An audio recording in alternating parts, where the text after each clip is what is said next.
है आत्मा और परमात्मा का। तो मैंने उनसे कहा, वैसे सिख दर्शन भी कहता है आत्मा के स्वरूप का कुछ पता नहीं है। बता देगा कोई आत्मा कितने पौंड की है, बता देगा आत्मा का आकार क्या है। और हमारे गीता भी कहती है आत्मा को अग्नि जला नहीं सकता, आत्मा को पानी गला नहीं सकता, आत्मा को जो है वायु सुखा नहीं सकती, आत्मा को कोई बम नष्ट नहीं कर सकता। ये हमारे गीता वेद कहते हैं।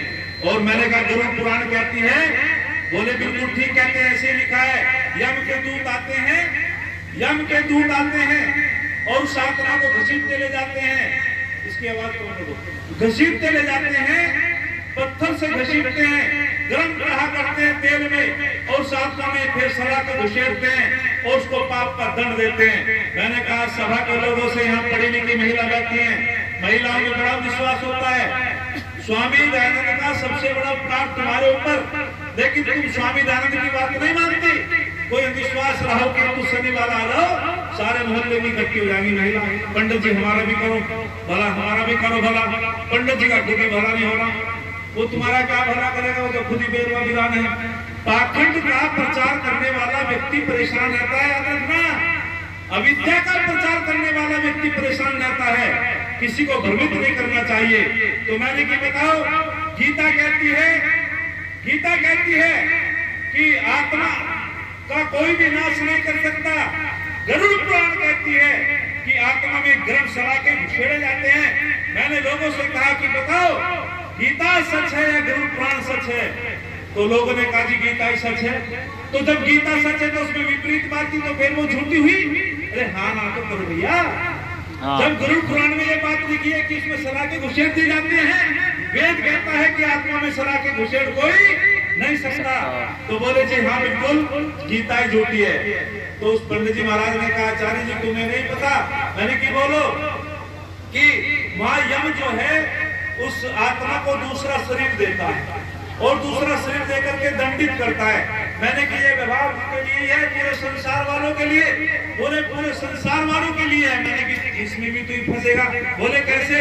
मैंने कि जब उस आत्मा को दूसरा शरीर दे दिया जाता है और वहां दंडित कर दिया जाता है, उसके लिए नहीं, संसार में जिसकी भी मृत्यु होती है तो फिर तो कोई पाप नहीं बचा, उसको दंड दे दिया गया। बोले जी वो निष्पाप हो गए सारे के सारे। मैंने कि जब सारे निष्पाप हो गए, उनको पाप का दंड दे दिया गया, तो फिर तुम्हारा परमात्मा न्यायकारी नहीं है। बोले जी कैसे? मैंने कि फिर इतना भेद क्यों किया? कोई लंगड़ा पैदा होता है, कोई काला पैदा होता है, कोई गरीब पैदा होता है, कोई दरिद्र पैदा होता है और कोई जो है अपंग पैदा होता है, कोई अमीर पैदा होता है, कोई बुरा पैदा होता है। तो ऐसा न्याय क्यों? बोलो जी, आओ जी। फिर ऐसा न्याय क्यों किया जब सबको वहां दंड दे दिया गया? फिर तो एक समान सृष्टि होनी चाहिए थी सबकी, फिर तो असमानता नहीं होनी चाहिए थी। बस पंडित जी महाराज फंस गए और फंस के कहने लगे कि शास्त्री जी वेद ही सत्य है, गीता ही सत्य है। और उसने सभा के बीच में खड़े होकर के कहा कि आज से मैं भी आर्य समाज को ही स्वीकार करता हूँ। ये गरुड़ पुराण वालों ने समाज को भ्रमित किया है। और मैं आपसे पूछना चाहता हूँ, भूख आत्मा को लगती है शरीर को? बोलो बोलो। शरीर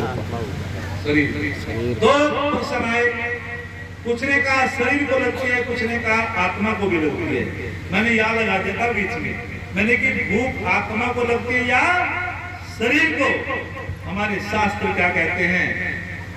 जब आत्मा और शरीर का संयोग होता है तो भूख लगती है, जब आत्मा से शरीर अलग हो जाता है न शरीर को भूख लगती है न आत्मा को भूख लगती है। अच्छा जब आत्मा शरीर अलग हो गया, अच्छा आपने को देखा कि जब किसी की मृत्यु हो गई, जैसे माता जी की मृत्यु हो गई, आत्मा चली गई और कोई कहने लगे मेरे जैसा कि माता जी मैं तो बड़ी श्रद्धा से रसगुल्ले लाया हूँ, प्रभात का पेड़ा लाया हूँ, मीरापुर वालों का बड़ा नामी है, माता जी लो ये तो खा ही लो। क्या खा लेगी? बोलो क्या खा लेगी? क्योंकि आत्मा उसके अंदर नहीं है ना आत्मा को। अच्छा कोई आत्मा जब निकलता है, किसी ने कोई चोरी की, डाका किया, हमारा आत्मा ने कि हमारा दूध पी लिया हो, याद रखना जब आत्मा और शरीर का संयोग होता है तो भूख भी लगती है, प्यास भी लगती है। जब आत्मा से शरीर अलग हो जाता है ना भूख लगती है ना प्यास लगती है। तो जब आत्मा को भूख नहीं लगती, प्यास नहीं लगती, श्राद्ध किसका? फिर आप श्राद्ध किसका करते हो? शरीर का तो दाह संस्कार हो गया। अरे जीवित माता पिता की साथ करते हैं दंगल गंगा और मृत माता पिता को फिर नहलाते हैं गंगा। जीवित माता पिता की साथ मुक्के मारते हैं लात और मरने के बाद में बुलाते हैं दाल भात। हमें पता है कि वो आत्मा कहां चला गया। जिस परिवार में उसका जन्म हो व्यवस्था तो उनकी है। और हम जो है श्राद्ध करते हैं, जीवित माता पिता की श्रद्धा से सेवा करना श्राद्ध कहलाता है। और मरने के बाद में शरीर का दाह संस्कार हो जाता है और आत्मा जो है कर्म के अनुसार जन्म पा लेता है। जब आत्मा को भूख नहीं लगी तो फिर हम श्राद्ध किसका कर रहे हैं। विस्तार में ना जाते हुए हमें वेदों की ओर लौटना चाहिए। ये परिवार आर्य समाजी परिवार है। हमारे वेद प्रकाश बाबा जी आर्य समाजी हैं। और मैं अभी हमारे बीच में हमारे मौसा जी आए, शाम सिंह आर्य जी, उलेडा निवासी, बहुत ही धार्मिक व्यक्ति हैं। और उनसे पहले भी हमारे मौसा राम सिंह जी, हमारे अतिथिगण बाबा जबर सिंह जी और हमारे रामपुर वाले आर्य जी, मैं सभी का, माता बहनों का, सभी का इस मंच की ओर से वंदन करता हूँ, स्वागत करता हूँ। ये थोड़े से विचार मैंने जो आपके बीच में रखे। हमें घर घर में वैदिक संस्कारों की ओर बच्चों को ध्यान देना चाहिए। बच्चों को बैठा करके, विद्वानों को बुला करके यज्ञ कर्म करना चाहिए। और आप महीने में भी एक यज्ञ कराओ। गायत्री का जो मैंने आपके बीच में बताया उसमें बुद्धि की प्रार्थना की जाती है। परमात्मा तो न्याय कार्य वो कर्मों के अनुसार जन्म देता है। ऐसा नहीं कोई 51,000 गायत्री कराएगा वो मोक्ष में चला जाएगा, वो कोई गरीब व्यक्ति होगा वो नरक में चला जाएगा। ये धोखा है। तो हमें सबको यज्ञ से जुड़ना चाहिए। स्वर्ग कामो यज्ञ, यदि तुम सुख चाहते हो यज्ञ तो करना ही पड़ेगा। यज्ञ से श्रेष्ठतम कर्म कोई दूसरा नहीं है। यज्ञ वही सर्वश्रेष्ठतम कर्म है। हमारे महर्षि आजवंत ने कहा कि संसार के अंदर इससे श्रेष्ठ कर्म कोई नहीं हो सकता। बोले क्यों? कि यदि आप का भौतिक प्रसाद, हलवा, खीर हर व्यक्ति नहीं ले सकता। जो आपसे द्वेष करेगा वो नहीं खा सकता। लेकिन ये जो हवि का प्रसाद है, चाहे तुम्हारे से कोई द्वेष भी रखता हो, तुम्हारा शत्रु हो, इस हवि को समान रूप से सभी लेते हैं। अपनी नासिका पे कोई हाथ नहीं लगा लेता। शुद्ध वायु को सब ग्रहण करते हैं। अरे जिस कार्य के करने से शत्रु का भी भला होता हो, उससे श्रेष्ठ कर्म कोई दूसरा बोलो नहीं हो सकता। इसलिए से श्रेष्ठतम कर्म कोई दूसरा नहीं है। एक छंद कह करके मैं अपनी वाणी को विराम देता हूँ, क्योंकि आर्य समाज का वक्ता हूँ। हमें बोलते चले जाएंगे भैया, कई घंटे तक किताब देखने की जरूरत नहीं। लेकिन आगामी अतिथि आए हैं और मुझे भी निकलना है, मेरा भी कार्यक्रम है। तो मैं सबका अभिनंदन करता हूँ छंद बोल करके।